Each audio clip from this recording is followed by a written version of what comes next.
The year hip-hop learned new tricks and never looked back. Drum machines got names, 808, turntables started talking, and street stories broke through radios that swore they'd never play this noise. Uptown block parties collided with downtown art clubs. Electro met rap in a spark that still lights up every dance floor. In this countdown, we're not just listing records. We're showing why these 15 songs refuse to fade. The live DJ cut that turned mixing into music. The message record that made the whole world listen. The scratch anthem that invaded TV. And the synth-driven bangers that taught pop how to move. If you were there, this is muscle memory, roller rinks, boom boxes, and stickers on your 12 inches. If you're new, this is the blueprint, hooks, breaks, and bars that built everything after. You know, they jumped that fence, they crossed that track, and it's because of them that I can never be the whack. Downtown New York meets Bronx style, live on wax. A punk band lays down a tense, dubby groove, while a graffiti writer turned MC paints in words, tags, trains, late-night energy, like a rolling mural. You can hear the crossover chemistry, heavy bass, scratchy guitars, echo on the voice, and a flow that feels more like storytelling than boasting.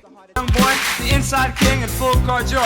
A show in France, a new romance, and another train. It's not a park jam routine, it's a street scene with motion blur. The record captured a moment when hip-hop was expanding into galleries, clubs, and 12-inch singles that didn't sound like anything on daytime radio. When you think downtown meets uptown, does this track do it for you? Or do you reach for another early crossover?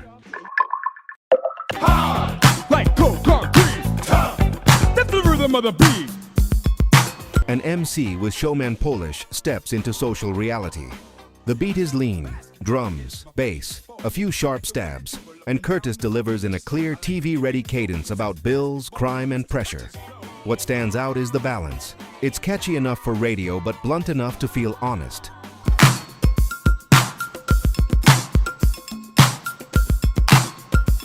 You hear the grown man voice of early rap here. Wordplay, yes, but also perspective. It's a reminder that hip-hop, even in '82, wasn't just party chants. It could take a look around the block and report back in simple, memorable lines. I wonder what they do with the uptown guys, they're tough. Engagement question.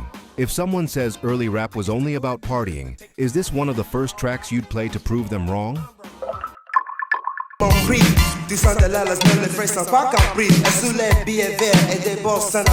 Minimal beat, maximum impact.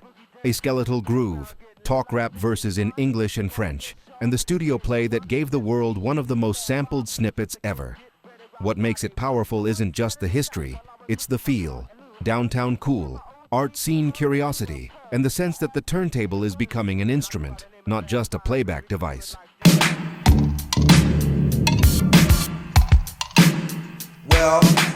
The record sits at a crossroads where experimentation met DJ culture, and the ripple from that last few seconds of audio is still moving through hip-hop.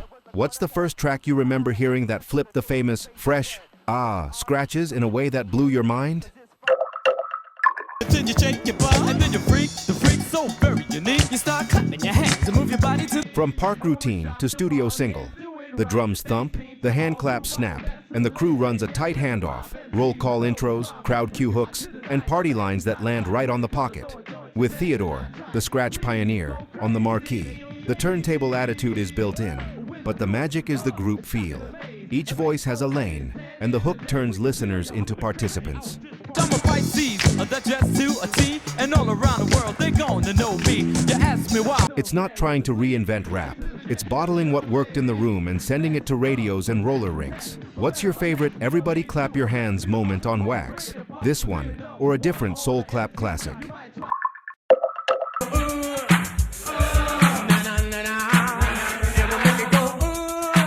A title that tells the truth. Drum machine heartbeat, MCs circling the groove, and a hook made for packed rooms. The bass line is simple by design, leaving air for call and response, name checks, and those chanty cadences you could shout with 100 friends.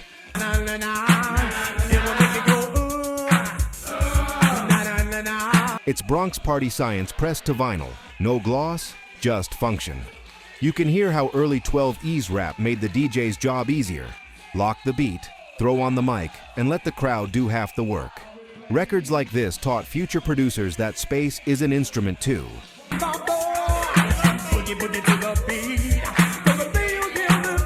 If you were opening a throwback set, would you drop this first to set the room's pulse, or save it for the moment you want every hand up?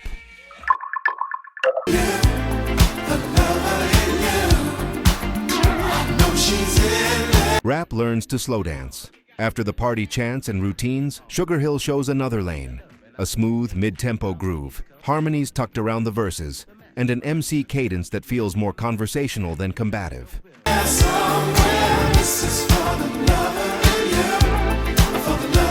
You can hear the label's house band polishing the pocket. Clean drums, bass that glides, and space for melody. It's an early blueprint for rap flirting with R&B without losing the beat.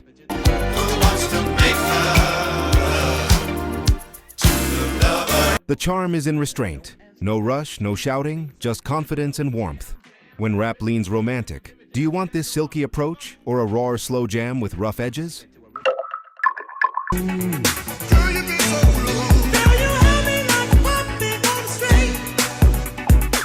Electro as a city at night. Neon keys, robotic drum pulses, voices stacked like streetlights down a long block. The production snaps with precision. Tight hand claps, synth stabs that answer the vocals, and a bass sequence that refuses to sit still. If you want my love, girl, you gotta choose. It's both a warning and an invitation. The hook dares you to step on the floor, and the track makes sure you don't step off. You can hear how this sound rewired pop and hip-hop across rinks, clubs, and radio. Machine funk with human swagger. First time you heard this, did you clock the drums or the synth line first? And which one made you move?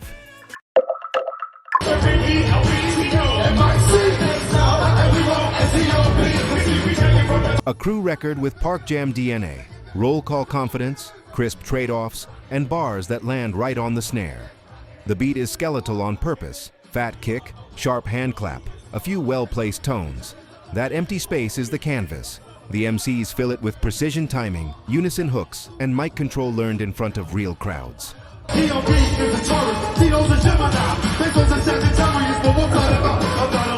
This is how early 12-inch rap turned stagecraft into recordcraft. Keep the rhythm clean, pass the mic like a relay, and let the chorus feel like something the room can own. Which moment hits you hardest? The crew's unison chant, or the instant a new voice jumps in? This video is sponsored by the R&BLORE store on Amazon, your one-stop shop for music lovers across reggae, rock, pop, and hip-hop. We built it for real listeners who don't want to dig through 1,000 listings to find the right gear. Inside the R&BLORE store, you'll find 5 aisles. VIP, top, battle-tested essentials. Headphones, turntables, speakers, gig-safe earplugs, smart speakers. Reggae vibe, roots and lovers. Rock made easy. Automatic decks, warm bookshelf speakers, vinyl care. Rock lore, classic rock must-haves. Open back cans, simple amps, living room concert vibes. Pop lore, feel-good everyday setups, clean, clear speakers, easy streaming, nostalgia-friendly picks. Hip-hop must-haves, punchy bass without the muddle, closed-back headphones and living room systems that handle low-end. Plus a rotating crate of old album vinyl if you're rebuilding a 60s-90s collection. Every product page tells you who it's for, 3 pros, 1 con, and why we picked it. So you can choose with confidence. Flying soon? Check. VIP for noise canceling that tames plane roar. Mostly listening at home? Try open-back headphones that let live albums breathe. Want instant gratification vinyl? Our fully automatic turntable is 1 button from silence to music. And the record cleaning kit knocks down crackle so the bass tightens up. Headed to shows? Grab high-fidelity earplugs. Hands-free at home? Our smart speaker picks let you say, play 70s reggae or classic pop, and you're there. Deal alert. If you use the link in the description, you'll land on our curated picks with current best available Amazon pricing and active discounts where applicable. Prices change, so buy now to lock in today's deal. Tap the link in the description, pick your aisle, grab a favorite, and tell me which category you want me to build next. The R&BLORE store. Listen better, with gear that gets out of the way and lets the music live.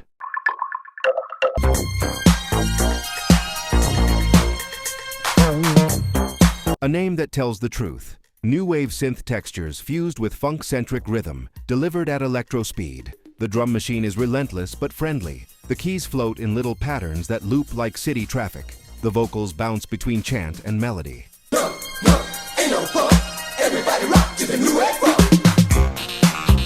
What makes it stick is tone. Cool, futuristic, and playful at once. You can hear DJs using it to pivot a set. From straight-up rap into electronic territory without losing dancers.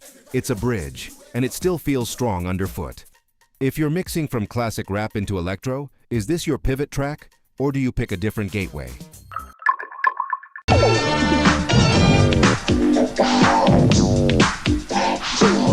Space funk with a grin. The groove is huge. Robotic drums, rubbery bass synth, and call and response vocals that make the track feel like a friendly invasion.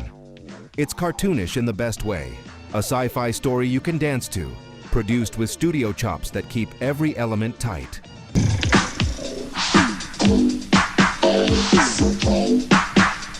The hook is simple, the arrangement is smart, and the energy is all forward motion. Put it between two records and watch a floor go from nodding to jumping. When you want to flip a room from cool head nods to full release, does Pack Jam do it? Or do you reach for another electro banger?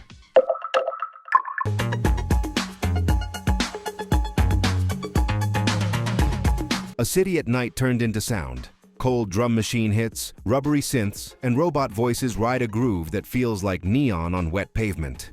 Man Parrish wasn't trying to mimic the park jam. He was building a new lane where b-boys, club kids, and radio could all meet.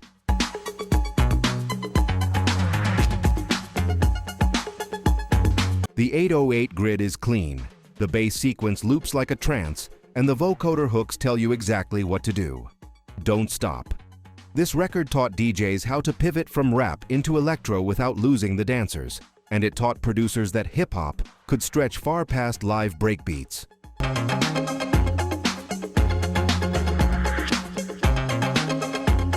You can still drop it in a set today and watch heads turn toward the speakers. When you first heard this, did the drums grab you, or that rubbery hypnotic synth?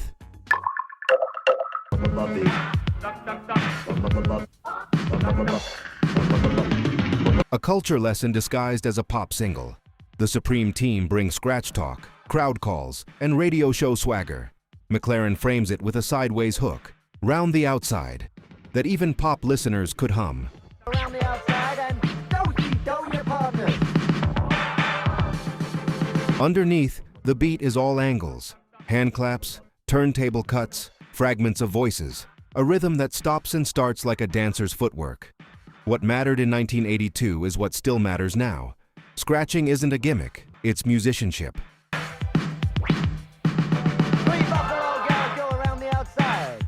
This track put that idea on TV, in living rooms, and across club floors that didn't yet have a language for it.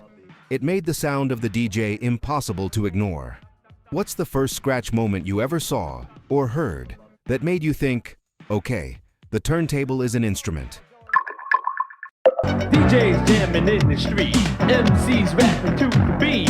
The people downstairs say Cool, clever, and radio ready without losing the street. Houdini slide across a sleek electro groove while giving you a shout out to the DJ, the original magician. The production is tight and shiny. Every clap, every synth figure lands with intention.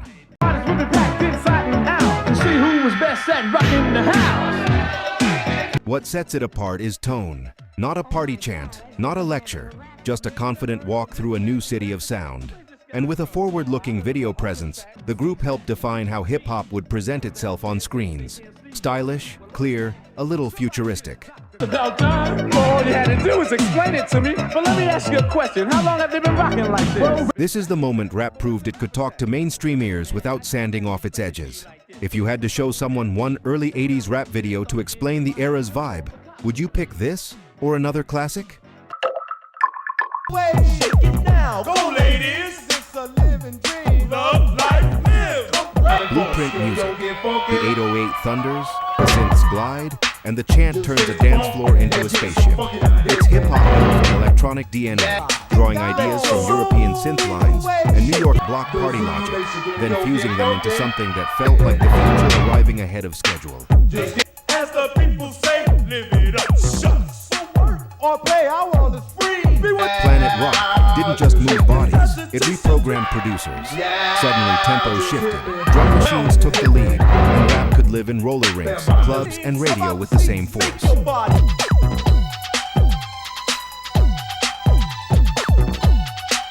You can trace 1,000 records back to this one: electro, freestyle, early techno, and the line is straight. When you hear this now, what lands first? The 808 boom or the synth motif that feels like a highway to the stars? Broken glass everywhere. People pissing on the stage, you know they just don't care. The street talks back. A steady, unblinking beat, a bass line that never panics, verses that take you block by block through pressure, anger, and survival. This wasn't a party routine, it was reporting. Mel Mel's voice cuts like a siren, and Duke Booty's pen and performance give the record its backbone. Together, they turned lived experience into a hook the world couldn't ignore. No choice. Rats in the front room, roaches in the back, junkies in the alley with the baseball bat. In 1982, this single changed what hip-hop could be. Not just celebration, but witness. Music that could stand next to the news and feel even more true. Every rapper who ever told a hard story on record owes a debt here. Not to lose my head. It's like a jungle sometimes, it makes me wonder. If someone said, "Play me one song to explain why hip-hop matters," would you choose this? Or is there another truth-telling track you'd pick first? The journey doesn't end here. Hip-hop warrior, watch this next.